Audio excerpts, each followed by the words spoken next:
সম্মানিত ভিউয়ার, দর্শক শ্রোতার মধ্যে আমরা 11 নম্বর ভিডিও ক্লিপে জানবো যে যদি কোনো মাজলিসে আমরা উপস্থিত থাকি, কোনো বৈঠকে একত্রিত হই, তাহলে ওখান থেকে ওঠার সময়, মাজলিস ত্যাগের সময় অনুমতি নিতে হবে। যিনি ডেকেছেন মাজলিসটা, তার অনুমতি নিয়ে বের হতে হবে। প্রয়োজন আসতে পারে, পেশাব পায়খানার দরকার হতে পারে, বা অন্য কোনো দরকার হতে পারে, তখন অনুমতি নিয়ে ওখান থেকে আসতে হবে।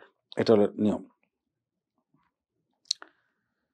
এটার প্রমাণ শেখ আলবানী হাদিসটাকে সিলসিলা সহিহের মধ্যে উল্লেখ করেছেন, সহি বলেছেন। সিলসিলা সহিহের হাদিস নম্বর 182, 1 নম্বর খণ্ড, 304 পৃষ্ঠা।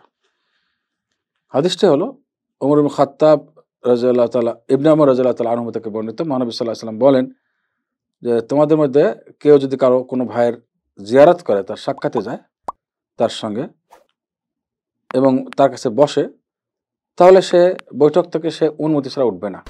তার অনুমতি নিয়ে উঠতে হলে বা বৈঠক ত্যাগ করতে হলে, ভাই আমি অনুমতি চাচ্ছি বা আমাকে অনুমতি দিন বন্ধু, অথবা যাই হোক আমাকে উঠতে হবে, এখন অনুমতি নিয়ে উঠবে।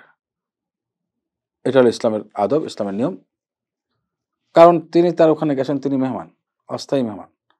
হতে পারে তিনি চা দিবেন বা কোনো মেহমানদের পেশ করবেন, তাকে সুযোগ দিতে হবে।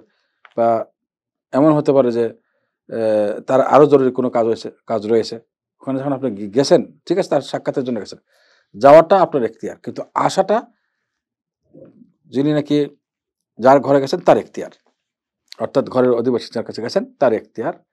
তিনি কখন অনুমতি দেবেন তার বিষয়টা দেখতে হবে। হ্যাঁ, যদি আপনার জরুরি প্রয়োজন থাকে, অনুমতি আসুন, আগে আসতে পারেন, আর এমনি উঠে চলে আসবেন না। এটা হলো নিয়ম, ইসলামের আদব। আসসালামু আলাইকুম ওয়া রাহমাতুল্লাহি ওয়া বারাকাতুহু।